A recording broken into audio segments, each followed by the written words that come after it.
Like I was telling you last time, Mr. Twickles was the greatest cat in the history of the world.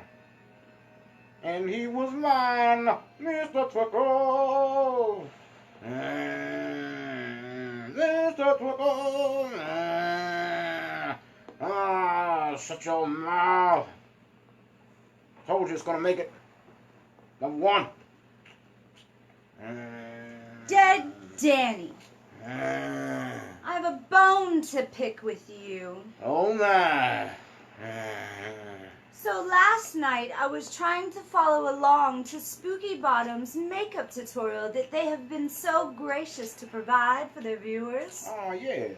Yes, last night it was quite a delicious eye wound makeup tutorial. Well, lo and behold, I went into my makeup kit and someone had drank all of the bat's blood. Oh. So there I was, looking like a fool with a boil on my eye and no blood. What do you have to say for yourself, Dead Danny? I don't care how delicious it was. Poor Jebediah Bones had to spend 3 nights collecting those bats. Yes, it was backbreaking. Exactly. I suppose I can call the Count to get some more. I just hate talking to him. He's such a close talker. Oh, the close talkers. Constantly breathing down my neck. Well, welcome back, kiddies, to Shane's Spooky Storytime Hour. And I am in a hurry to find out what's happened to Trigger the dog. Yes, I hope he is all right. Yes, me too. When we last left, he was choking and panting and out of breath on the leash. I knew that they should have took that dog to the vet. Yes. Selfish. A lot like Dead Danny over there. Indeed. We'll hit you with the lashes later. So, let's find out what's happened to Trigger the dog. Chapter 11. Trigger, no! Evan dived to his knees behind the dog and began to tug at Trigger's collar. The collar, Evan saw, had become way too tight. The dog's chest heaved. Thick white spittle flowed from his open mouth. "Hold on, boy! Hold on!" Evan cried. The dog's eyes rolled wildly in his head. He didn't seem to hear or see Evan. "Hold on, fella! Just hold on!" The collar wouldn't budge. It was buried tightly under the dog's fur. His hands shaking, Evan struggled to pull the collar over Trigger's head. "Come loose! Come loose! Come loose!" he begged. "Yes!" Trigger uttered a pained whimper as Evan finally managed to pull the collar away. "Trigger is off! Are you okay?" Like the dog gonna answer him. Yeah, what does he thinks he is? Dr. Doolittle? Exactly. Still panting hard, the dog jumped immediately to his feet. He licked Evan's face appreciatively, covering Evan's cheek with his thick saliva, whimpering as if he understood that Evan had just saved his life. "Easy, boy, easy, fella," Evan repeated, but the dog continued to lick him gratefully. "He trying to eat you." Yes, kibbles and bits. Evan hugged the excited dog. This had been a close call, he knew. If he hadn't come along just then, or if he would have taken him to the vet, Yeah. well, he didn't want to think about it. When Trigger finally calmed down, Evan examined the collar. "What made this collar shrink like that, boy?" he asked Trigger. Now the dog, again, like the dog's gonna answer. Yeah. The dog had walked over to the fence and was frantically slurping water from his bowl. This is plain weird, Evan thought. Weird. Yeah. Not so weird, the dog's not supposed to answer. The collar couldn't have shrunk. It's made of leather. There was no reason for it to shrink. Then why did it suddenly start choking Trigger? Evan turned to Trigger, studying him as the dog lapped greedily at the water, breathing hard. He turned and glanced back at Evan for a second, then returned to his frantic water slurping. He's bigger, Evan decided. He's definitely bigger. But Trigger was 12 years old, 84 in human years, older than Aunt Catherine. Trigger was too old for a late growth spurt. It must be my eyes, Evan decided, tossing the collar to the ground. This place must be making me see things. Catherine was at the kitchen door, calling Evan to lunch. He poured out a bowl of dry food, shouted goodbye to Trigger, who didn't look up from the water dish, and hurried to the house. The next morning, an overcast morning with an autumn chill in the air, Evan made his way to Andy's house. He found her huddled under a big maple tree in the neighbor's front yard. "What's going on?" he called. Then he saw that she was leaning over something, her hands working quickly. "Come help me," she cried, not looking up. Evan came jogging over. "Whoa!" he cried out when he saw that Andy was struggling to free a calico cat that had been tied to the tree trunk. Now a cat's in danger. These poor animals. Yes. The cat screeched and swiped its paw at Andy. Andy dodged the claws and continued to pull at the big knots in the rope. "The Beamer twins did this, I know it," she said loudly over the shrilling, protesting cat. "This poor cat was probably tied up here all night." The cat, in a panic, shrieked with amazingly human-sounding cries. "Stand still, cat," Evan said as the terrified cat swiped its claws at Andy again. "Can I help?" "No, I've almost got it," she replied, tugging at the knot. "I'd like to tie Rick and Tony to this tree." "Poor frightened cat," Evan said quietly. "There," Andy said triumphantly, pulling the rope loose. The cat gave one last cry of protest, its tail standing straight up. Then it darted away, running at full speed, and disappeared under a tall hedge without looking back. "Not very polite," Evan muttered. Andy stood up and sighed. She was wearing faded denim jeans and a pale green oversized t-shirt that came down nearly to her knees. She lifted the bottom of the shirt to examine a hole the cat had managed to snag in it. "I can't believe those two creeps," she said, shaking her head. "Maybe we should call the police, or the ASPCA or something," Evan suggested. "Now this boy, 12 years old, what he know about the ASPCA? Yes, I don't even know what the ASPC is. Somebody out there Google it. Yes, please. "The twins would just deny it," Andy said glumly, shaking her head. Then she added, "And the cat's not a very good witness." They both laughed. Very clever. Evan led the way back to his aunt's house. All the way back, they talked about how they'd like to teach the Beamer twins a lesson, but neither of them had any good ideas. I'd like to teach Evan a lesson. Take your dog to the vet. That part. They found Catherine concentrating on a jigsaw puzzle at the dining room table. Now this woman still ain't made him his pie that she promised. No pie. She looked up when they entered, squinting at them. "You like jigsaw puzzles? Well, I like pie. She be making pie." "I like to keep my mind active, you know. That's why I like puzzles. Your mind can get flabby when you get to be my age. 112. Ha!" She slapped the table gleefully at her own wit. Evan and Andy both flashed her agreeable smiles.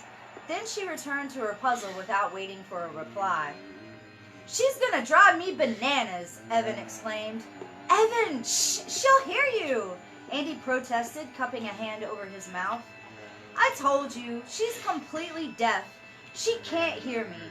She doesn't want to hear anyone. She hates everyone. Now, he don't need to be talking about her like that." Yeah, he's becoming like the Beamer twins. Exactly. He's been rubbing off on him. Jaded. Bitter. Yeah. "I think she's sweet," Andy said. "Why does she wear a bone around her neck?" "Probably thinks it's cool," Evan cacked. "Let's go upstairs," Andy urged, pushing him toward the stairs. "I still feel weird talking about your aunt in front of her." You're a crazy old coot, Evan called to Catherine, a big smile on his face. Catherine looked up from her puzzle pieces to cast a cold stare his way. Oh, I think she heard him. I think so too. You definitely ain't getting that pie now, No, Evan. no pie. No pie for you. She heard you, Andy cried, horrified. Don't be dumb, Evan said, and started up the stairs, nearly tripping over Sarah Beth. Up in Evan's room, Andy paced uncomfortably. What do you want to do? Well, we could read some of these great books, Evan said sarcastically, pointing to the dusty old books that lined the walls. Maybe find a spell to cast on the Beamer twins. You know, turn them into newts. Ah. Forget about the newts, Andy said. Hey, where's the monster blood? Before Evan could answer, she spotted it on one of the shelves. They raced across the room for it. Andy got there first and grabbed the can. Evan, look, she said, her eyes growing wide with surprise. What's going on? She held up the can. The green gunk had pushed up the lid and was flowing up out of the can. Whoa! That's interesting. Yes, the plot thickens. And so does the monster blood. Huh? Did the top break or something? Evan asked. He took the can from her and examined it. Sure enough, the lid had popped off. The gooey green substance was pushing up out of the can. Whoa. Evan pulled out a handful of the green gunk.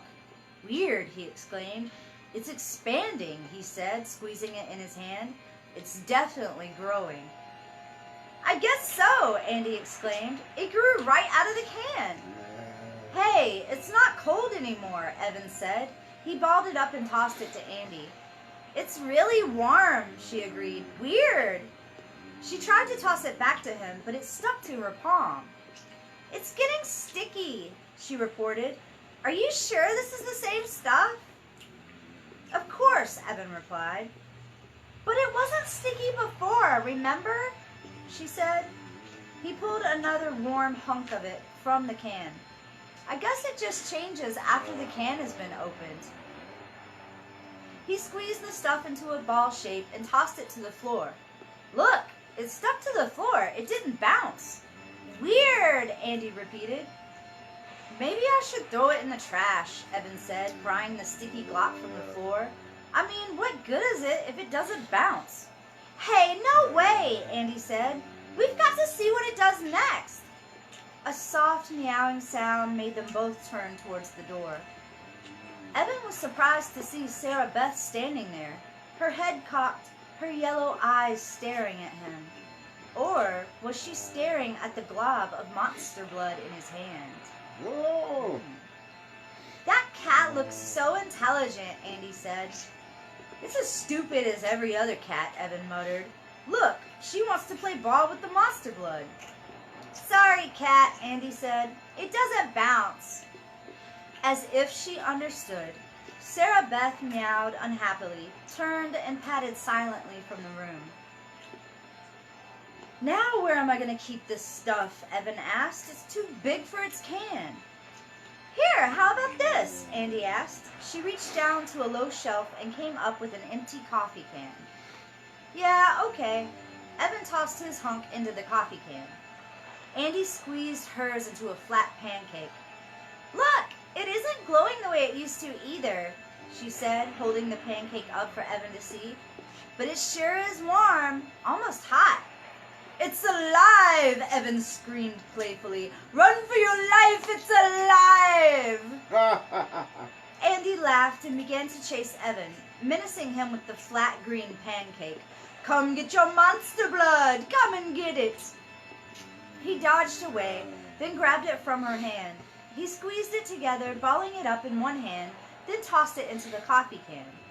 They both peered into the can. The green substance filled it up a little more than halfway. Go ahead, taste it, Andy urged, poking the can in his face. I dare you. Huh? No way. I double dare you, Evan said, pushing the coffee can back at her. Double dares have to go first, Andy insisted, grinning. Go ahead. Taste it. Evan made a disgusted face and shook his head. Then he grabbed a big hunk of it and heaved it at Andy. Laughing, she picked it up off the carpet and tossed it at his face. She threw high and the green glob stuck to the wall. Evan reached for another hunk. They had a messy, hilarious monster blood battle till dinner time. Then, as they tried to clean up, they both heard Trigger through the open window. He was barking loudly out in his pen. Evan reached the window first. The sky was still gray and overcast. Trigger was leaning on the wooden fence, standing on his hind legs, barking his head off. "Whoa, Trigger," Evan called. "Chill out." "Hey, what's with Trigger?" Andy asked. "Is your dog still growing? He looks so big." Evan's mouth dropped open, and he uttered a silent gasp, realizing that Andy was right. Trigger had nearly doubled in size. Oh my! Oh, I knew that they should have took that dog to the vet. yes, I told you. Well, I guess you can teach a new dog old tricks, or an old dog new tricks? An old dog new tricks. Well, let's find out if he's going to be okay. I swear, every time I think this dog is in trouble, and then he's out of the woods, and now he's back in trouble again. Indeed. Trigger, come back! Come back! The big dog continued to run, its giant paws thundering against the concrete. Oh no, he's loose! Oh. Come back! Evan screamed, running with the long, desperate strides, his heart thudding, his legs aching with each step as he tried to catch up with the galloping dog. The night was dark and starless. The street glistened as if it had recently rained. Trigger's paws hit the pavement, each step a loud thunderclap that seemed to echo forever. His giant ears flapped like wings, twin pennants caught on the wind. His big head bobbed up and down, but he didn't look back. "Trigger! Trigger!" Evan's voice seemed muffled by the gusting wind, pushed back in his face. He tried shouting louder, but no sound came out at all. He knew he had to stop the dog from running away. He had to catch the dog and then get help. Trigger was growing so fast, completely out of control. He was already the size of a pony and getting larger by the minute. Oh my, that's large. Yes. Dear. From a Cocker Spaniel. Right. Trigger! Trigger, stop, boy! Trigger didn't seem to hear him. Evan's voice didn't seem to carry beyond the gusting, swirling wind. And still Evan ran, his chest pounding, every muscle aching. And as he ran, he suddenly realized there were others running too. Two large figures in front of the stampeding dog. Two large figures Evan recognized as they fled at full speed, trying to get away from the onrushing animal. The Beamer twins, Rick and Tony. Oh, maybe they're gonna get what's coming to them. Perhaps. Trigger was chasing them. Evan suddenly realized. The boys turned a corner, onto an even darker street. Trigger followed, bounding after them. Evan continued to run, bringing up the rear of this dark, mysterious parade.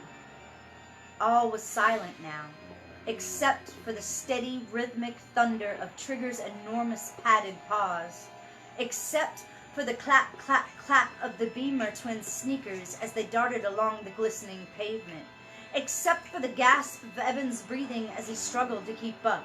So what you're really saying is it wasn't quiet, after all. Suddenly, as Evan watched in horror, the dog raised up on its hind legs. He tilted his head to the sky and let out an ear-piercing howl. Not the howl of a dog, a creature's howl. Oh! And then, Trigger's features began to transform. His forehead burst forward and enlarged. His eyes grew wide and round before sinking under the protruding forehead. Fangs slid from his gaping mouth, and he uttered another howl to the sky, louder and more chilling than the first. "He's a monster! A monster!" Evan cried, and woke up. "What? woke up from his What? frightening dream. No, I thought it was real. So did I. They got us. Yes, I was hooked. They got us. And realized he was in bed in the study upstairs in Catherine's house. It had all been a dream. A frightening, wild chase of a dream. A harmless dream. Except that something still wasn't right. Oh my. The bed. It felt so uncomfortable, so cramped. Evan sat up, alert, wide awake now, and stared down at his giant feet, What? his giant hands, What? and realized how tiny the bed seemed beneath him, Oh my. because he was a giant now. Ah! Fooling with that monster blood. Yes. Because he had grown so huge, so monstrously huge. And when he saw how big he had become, he opened his mouth wide and began to scream. His screams woke him up. This time he really woke up. Oh, really? Oh my goodness. They got us a second time. A double dream. A dream within a dream. Inception. And realized that the first time he had only dreamed that he was awake. He had only dreamed that he had become a giant. Dreams upon dreams. Was he really awake now? Yes, I want to know too. All right. He sat up, blinked, rubbed his eyes, struggled to focus, dripping with sweat. His blankets tossed to the floor. His pajamas damp, clinging to his prickly skin. Nothing seemed familiar. It took a while to shake off the dream, to remember where he was, that he was in his room at Catherine's, awake now, his normal size. Are we sure? I hope so. Tossed by the wind, the curtains brushed over him, then were noisily sucked out of the window. Evan sat up, and still feeling shaky, peered out the window. Wisps of gray clouds floated over a pale half-moon. Trees tossed and whispered in the cool night wind. Only a dream. A frightening dream. A dream on top of a dream. He could see Trigger sound asleep, curled up on himself, pressed against the fence wall. Trigger wasn't a monster, but he was definitely bigger, Evan saw. Maybe there's something wrong with him. The troubling thought pushed its way into Evan's mind as he stared down at the sleeping dog. Maybe it's glands or something. Maybe he's eating too much. Or maybe... Evan yawned. He realized he was too sleepy to think clearly. Maybe the next morning he'd see if there was a vet in town. Ah! Finally! Yeah, what took you so long, Evan? Please take this dog to the vet. Yawning again, he started to settle back into bed, but something caught his eye. The coffee can on the bookshelf. The can where he had stored the monster blood. Hey, he cried aloud. The green gunk was bubbling, quivering up over the top of the coffee can. My. Oh dear, it's growing even larger. Yes. You better get a lid on it. Last chapter tonight, kiddos. Your dog seems to be quite healthy for his age. Dr. Forrest scratched Trigger gently under the chin. Thank goodness he took him to the vet. Yes, I thought it might have been another dream. Let's get a round of applause. Yes. Good for you, Evan. My hands don't work right. It's okay. It's okay. Thank you. It's all right. Look at all the white hairs, he said, bringing his face down close to the dog's. You're a good old dog, aren't you? Trigger licked the doctor's hand appreciatively. Dr. Forrest grinned, pushing his black eyeglasses up on his narrow nose, the ceiling light reflecting off his shiny forehead. He wiped his hand on the front of his white lab coat. Evan and Andy stood across from Trigger in the small, brightly lit office. They had both been tense during the long examination the vet had given the dog, but now, hearing the doctor's verdict, they had relaxed expressions on their faces. So you think it's just a late growth spurt? Evan repeated. Dr. Forrest nodded, returning to his desk in the corner. "Highly unusual," he said softly, leaning over the desk to write a note on a pad. "Highly unusual. We'll get a lab report in 3 or 4 days. It may tell us more, but the dog seems very healthy to me. I really wouldn't be alarmed." "But do Cocker Spaniels usually get this big?" Evan asked, leaning down to scratch Trigger under the chin, the leash looped loosely in his hand. Trigger wanted to leave. He pulled toward the door. Evan stood up and tugged hard at the leash to keep the dog in place. It took all of his strength. Trigger was not only bigger, he was much stronger than he had been a few days before. "No, not usually," the vet replied. "That's why I took the hormone tests and the blood and glandular samples. Maybe the lab will have an answer for us." He finished writing and tore the sheet off the pad. "Here," he said, handing the paper to Evan. "I wrote down the name of a good dog food. Put Trigger on this and see that he cuts down on his between-meal snacks." He chuckled at his own joke. Evan thanked the doctor and allowed Trigger to pull him out of the office. Andy jogged after them. In the waiting room outside, a tiny chihuahua cowered behind the couch, whimpering at the sight of the big Cocker Spaniel. "I'm glad to be out of there," Evan exclaimed as they stepped out into the sidewalk. "Trigger got a very good report," Andy said reassuringly, petting Trigger's head. "Hey, look! His head is wider than my hand." "He's nearly as big as a sheepdog," Evan said miserably.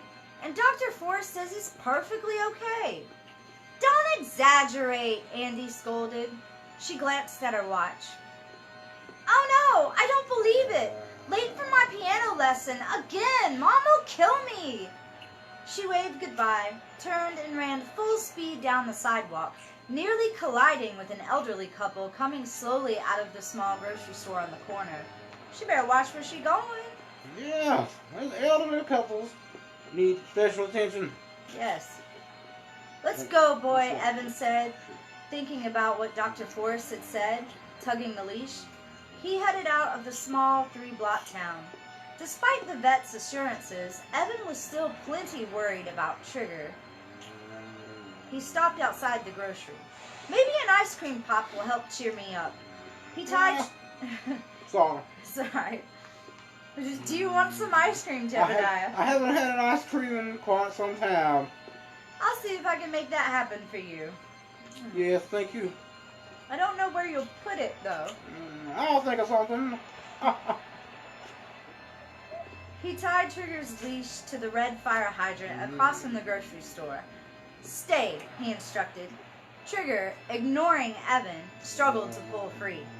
"I'll only be a second," Evan said, and hurried into the store. Well, there were 3 or 4 people in the store, and it took a bit longer than Evan had expected. When he returned to the sidewalk 10 minutes later, he discovered the Beamer twins busily untying Trigger. The Beamer twins again! Up to it again, these rapscallions. Yes, scallywags. "Hey, let go!" he cried angrily. They both turned toward him, identical grins on their beefy faces. "Look what we found!" one of them teased. The other one successfully untied the leash from the hydrant. "Hand me that," Evan insisted, holding his chocolate ice cream bar in one hand, reaching for the leash handle with the other. The Beamer twin held the leash handle out to Evan, then quickly snapped it back out of his reach. "Gotcha!" The brothers laughed gleefully and slapped each other a high five. Who gives high fives? Apparently 90s children. Fair enough. Ah. "Stop fooling around," Evan insisted. "Hand me the leash." "Finders keepers," one of them said. "Isn't that right, Tony?" "Yeah," Tony replied, grinning. "It's an ugly dog, but it's our ugly dog now." Tis, tis, tis. "Get your own dog, wimp," Rick said nastily. He stepped forward and punched the ice cream bar out of Evan's hand. What? That is so uncalled No for. ice cream and no pie? He can't even get an ice cream bar. No. It landed on the sidewalk with a plop. The brothers started to laugh, but their laughter was cut short as Trigger suddenly uttered a low, mourning growl. Pulling back his lips, He bared his teeth, and his growl became a snarl. "Hey!" Rick cried, dropping the leash. With a loud, angry roar, Trigger reared up and pounced on Rick, forcing him to stagger backward to the curb. Tony had already started to run, his sneakers pounding the pavement noisily as he headed at full speed past the vet's office, past the post office, and kept going. "Wait up! Hey, Tony! Wait up!" Rick stumbled, stood up, and took off after his brother. Evan grabbed for Trigger's leash and missed. "Trigger, whoa! Stop!" The dog took after the fleeing twins, barking angrily, his enormous paws thudding loudly on the pavement, picking up speed as he closed in on them. No, Evan thought, finding himself frozen there on the corner in front of the grocery. No, no, no, no. Oh my. This can't be happening. It's my dream. Is it coming true? Evan shuddered, remembering the rest of his dream, remembering how he too grew until he was twice his size. Would that part of the dream also come true? Oh my. Dear. You're gonna take us into another dream, I suppose. That's a dream within a dream within a dream within a Three dream. dreams. That's where they got the movie from, Inception. They got it from this book. Right. Should have called it Inception instead of Monster Blood. Well, we'll have to find out next Saturday, my loves. So make sure you tune in, snuggle up in your coffins tonight, and don't let the bed bugs bite. And hopefully you will have a dream within a dream within a dream. Remember, if you wake up screaming, the neighbors might hear. Keep the pillow over your face, just not too tight. It's suffocation. We don't want that. No. All right, dears. Have a wonderful evening, and we'll pick up next week, Saturday at 9 p.m. And don't forget to tune in to the makeup tutorial. Hopefully you don't have someone at home that drinks all the bat blood. Yes. Selfish zombie. I'm sorry, I forgot we're not supposed to use the Z word. Oh yeah, don't say the Z word. So remember to tune in Spooky Bottom 9 p.m. on Saturdays, and tune in on Fridays for some gory, gooey, delicious makeup tutorials. Good night, kitties. Good night.